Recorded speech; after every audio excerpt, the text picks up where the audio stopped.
This hook made this beer famous. So this is the superior hook. The superior hook is you are the best, or this is the number one. So the best smartphone camera on the market, and here's why it's a game changer. You've got superior, it's the best, but you've also got a bit of curiosity there. Here's why it's a game changer. But that has to be backed by proof as well. Here's the secret to negative hooks. This one here has to be done like this. Hi, I'm Kerry Fitzgibbon, an ADHD fempreneur, multiple seven-figure business owner, and Facebook marketing ninja. Together, let's unleash AI-powered Facebook marketing to take your business from best-kept secret to the top of your niche and beyond. Welcome to this week's episode where I'm going to tackle the best hooks that get results with your Facebook ads. Before I jump in and talk about what the best hooks are for your Facebook ads, let's just talk about exactly what a hook is. Because quite often I'll speak to clients and I'll say to them, hey, listen, what's the hook? How are you going to get that client to take action? And they'll look at me blankly and go, hook? What do you mean? Like, doesn't hook come with, fishing? And so let's just talk about exactly what a hook is, okay? So a hook in the instance of what I'm talking about today is the way that you get your ideal audience to stop, look at your ad, and want to read more, okay? Or want to look at it more. So whether that's in a video, whether that's in an image, whether that's in the copy or whatever else, it's the way that you get your ideal audience to stop.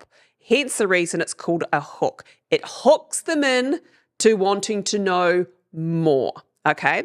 So there are certain types of hooks that work really, really well. And with these, so they're basically that first line in an ad. So the first paragraph in an ad, or the first top line or headline in an ad is generally the hook. Or the first 2 to 3 seconds that come out of your mouth in a video or in a video ad, or so on. So that's the first few seconds is what's going to hook people in. So let's talk about all the different types of hooks, because there are so many different ones. Now, what types of hooks work really, really well? And I'd love you to let me know in the comments and that if you've tried any of these, or if there's ones that you think would work better than others in your industry. But the thing is that you don't just have one. You can actually use multiple hooks at different times for different types of ads and so on. So you might be running a campaign in Facebook and it will be running to a particular audience or to several different audiences, and you might have 1, 2, 3, 4 different hooks initially that you might split test. So here are the ones that work really, really well. So the first one is the hook that mentions family members. So let me give you an example of this.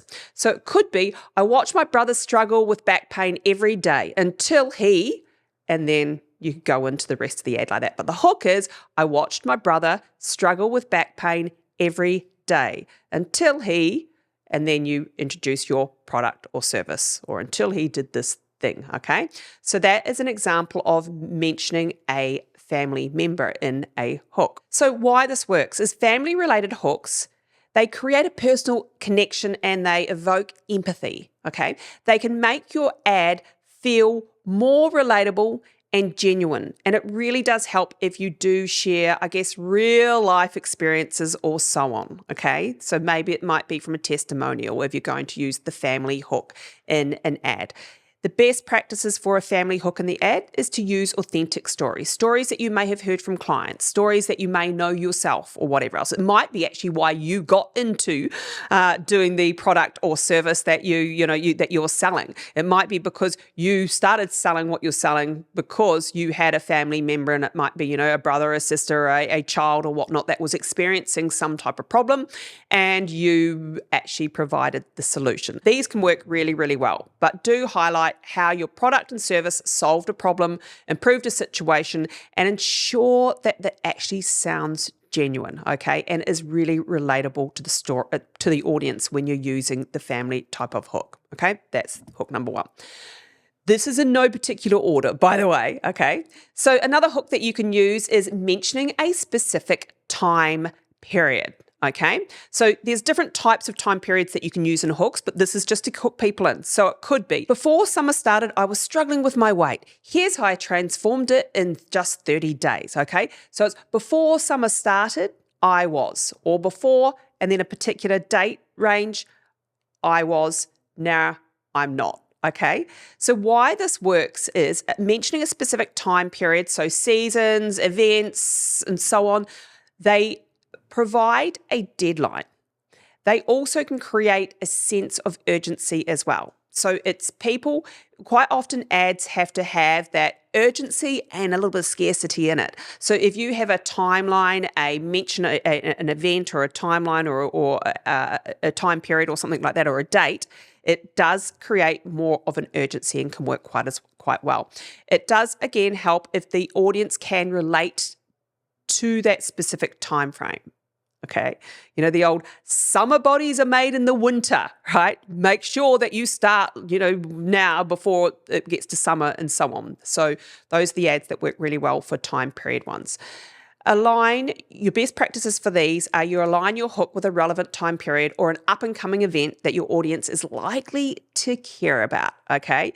Create a sense of immediacy and make sure that it is important, I guess, that the time frame is important to your audience. You might want to have a look at what events are coming up around your area or events around the world and so on, and see whether you can make it relatable, make your hook relatable to some of those events and so on. So another type of hook that works really, really well is mentioning the demographic of your intended audience.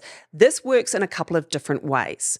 It works in calling out your audience, which is really, really great. It also works in Facebook is taking triggers on where to show ads by what's actually in the ad as well. This is kind of more of a new thing that Facebook's doing.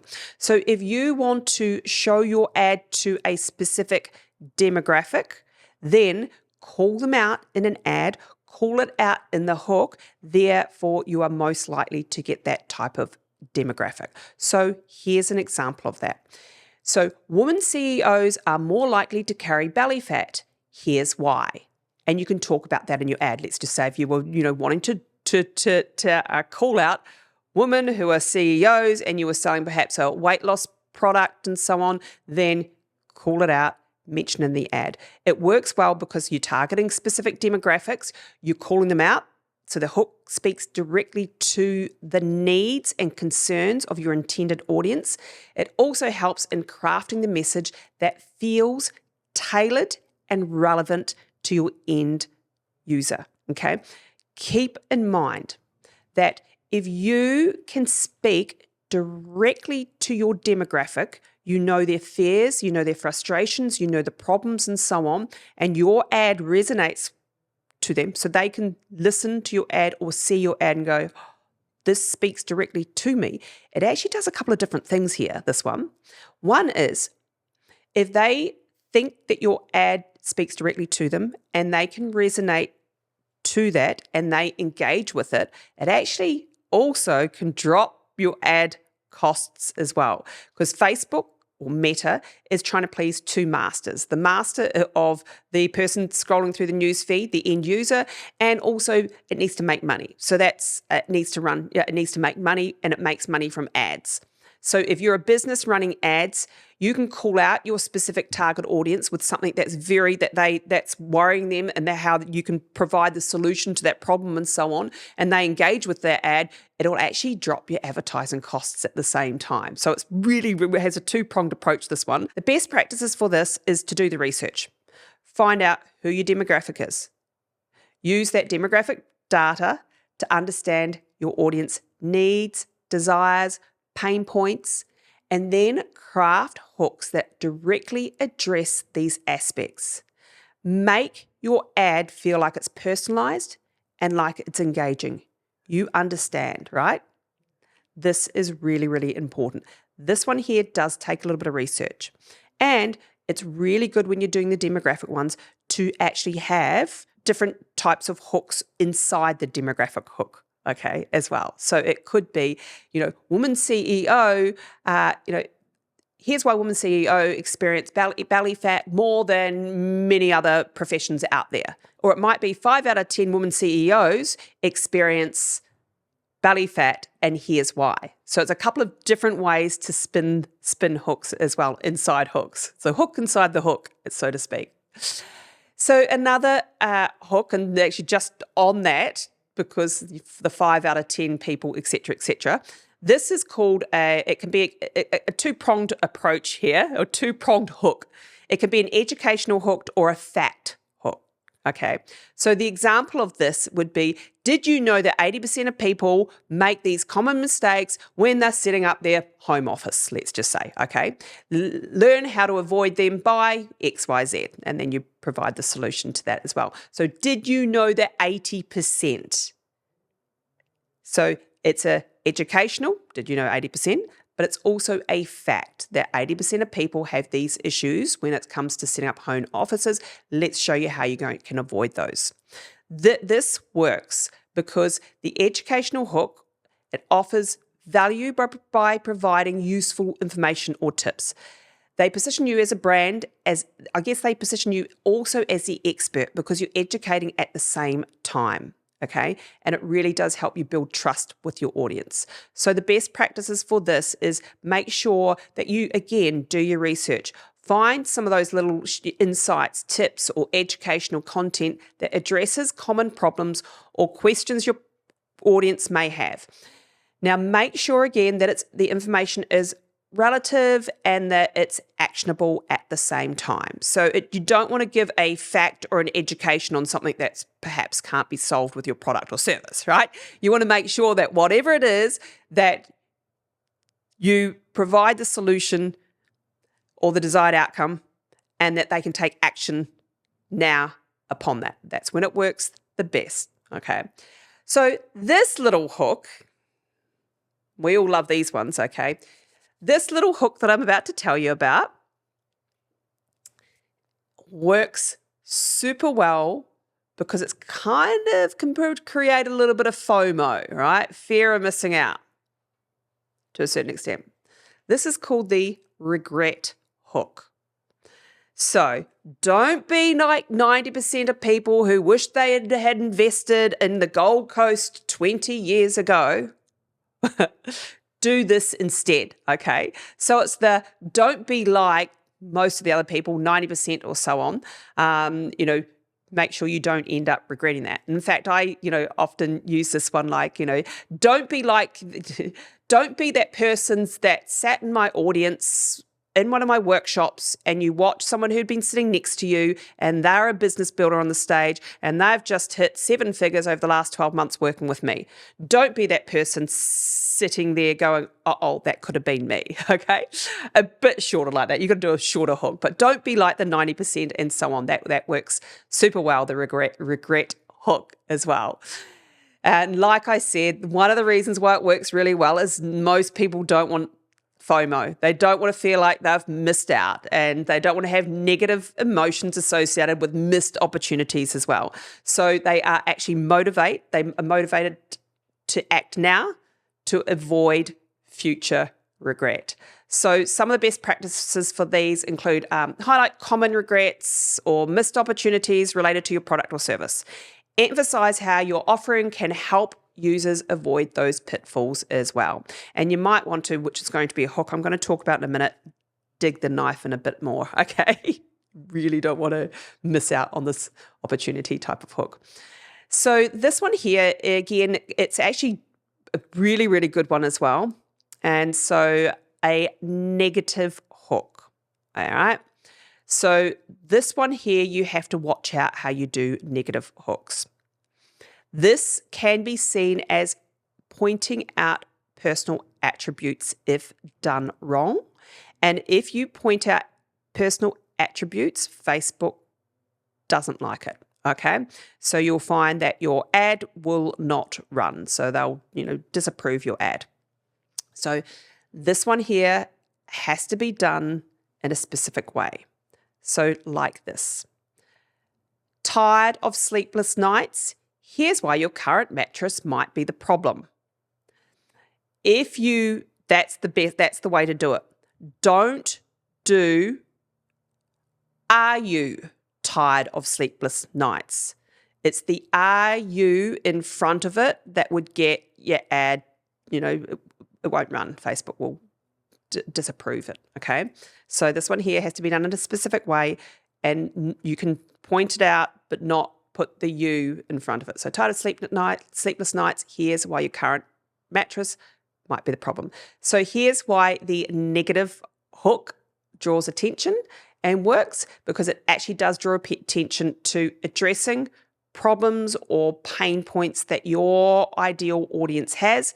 They can be effective in capturing interest by highlighting issues that may actually frustrate that person.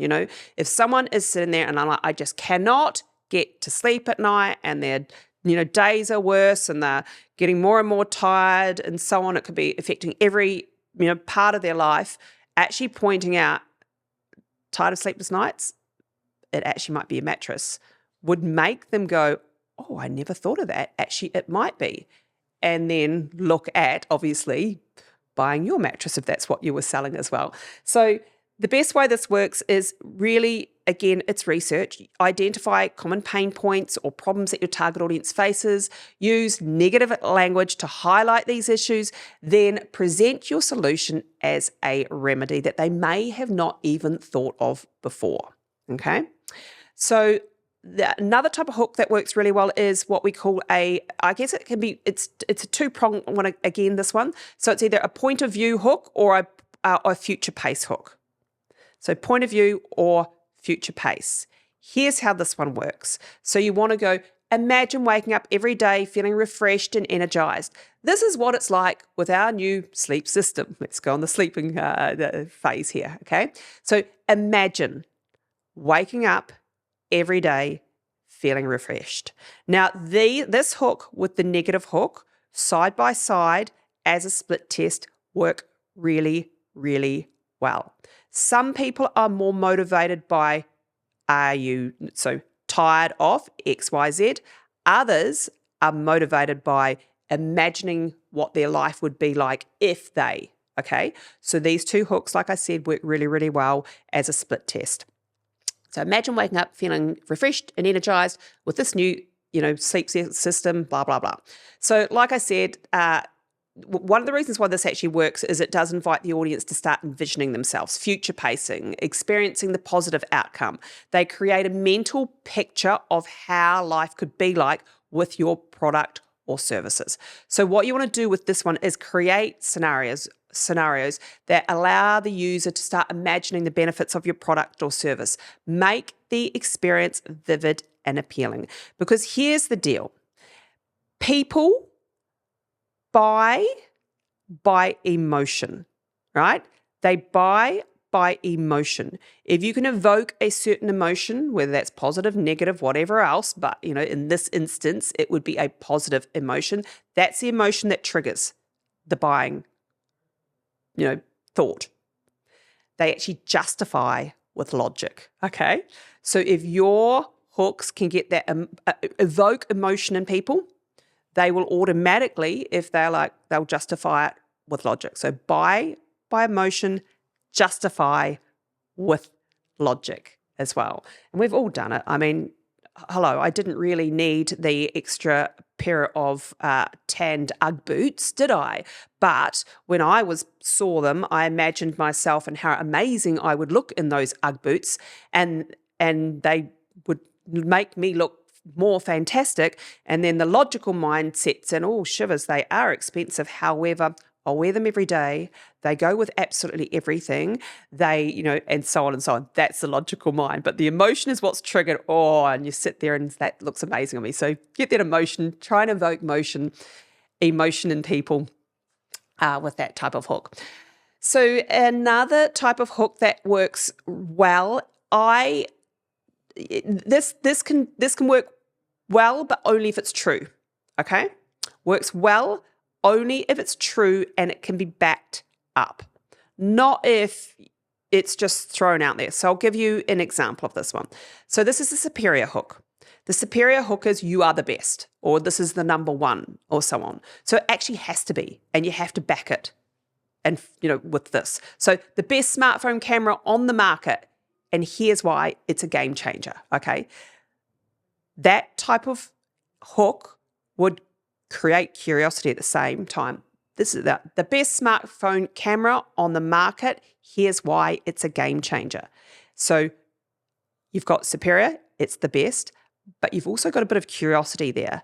Here's why it's a game changer, okay? But that has to be backed by proof as well, okay? So these work really well. Like you can do best, fastest, most effective, something to position your product or service as more superior than other ones out there. This can create a really strong impression, and like I said, it can also generate curiosity as well. So make sure that it's backed by evidence or, any kind of features, benefits.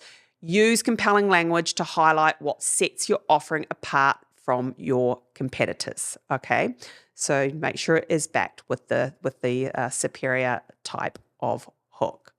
So I did mention this next hook just previously, but when you are talking about sort of a pain hook or a problem hook or a negative hook or something like that, the good one to actually sort of back it up or as a retargeting type of ad, or you could even run it at the same time perhaps as well, is the twist the knife on the problem hook, okay? It's really digging it in. So, are you still using that outdated software?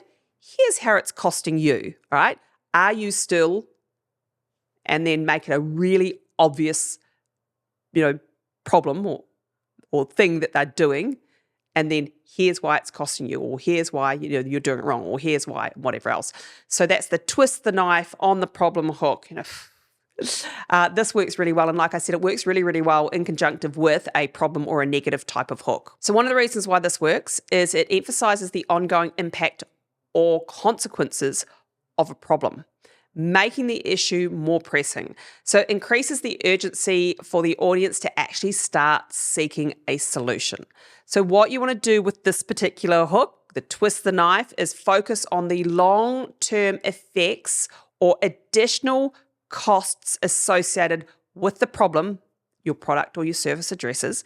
Highlight how the solution can make that problem go away or alleviate it or prevent it, or the issues and so on. And then you can actually almost like future pace as well with this one. So twist the knife. Are you still doing that? Here's what it's costing you if you continue to do it. Imagine how much your life would be XYZ so you can actually do like the first hook, and then you can bring in some of the other ones into the same type of ad at the same time. And these work well. So some other hooks that we have, is what I call the product vitality hook. This one here, though, works a little bit better when we do a little known fact or little known secrets, okay?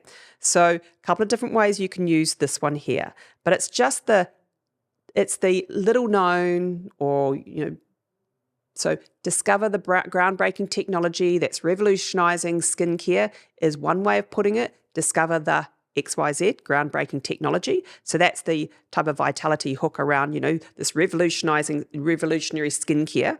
Or you can do it another way. It's like along the lines of discover the little known secrets from the Egyptian Cleopatra, why her skin was so amazing. Little known, it's just a secret about Cleopatra's skin has just been released.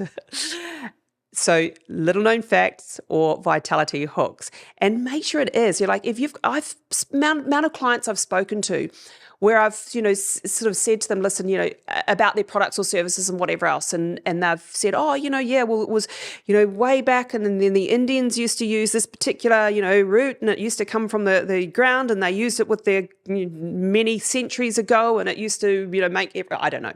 But they'll tell me a story that goes from centuries ago or whatever else. And I'm like, oh, wow, that's a little known secret. So one of the actually really cool ways, this is a slight segue on this one. One of the really cool things to do is find someone or speak to your friends or family or client or whoever, right? Marketing person, and get them to interview you about your products or services.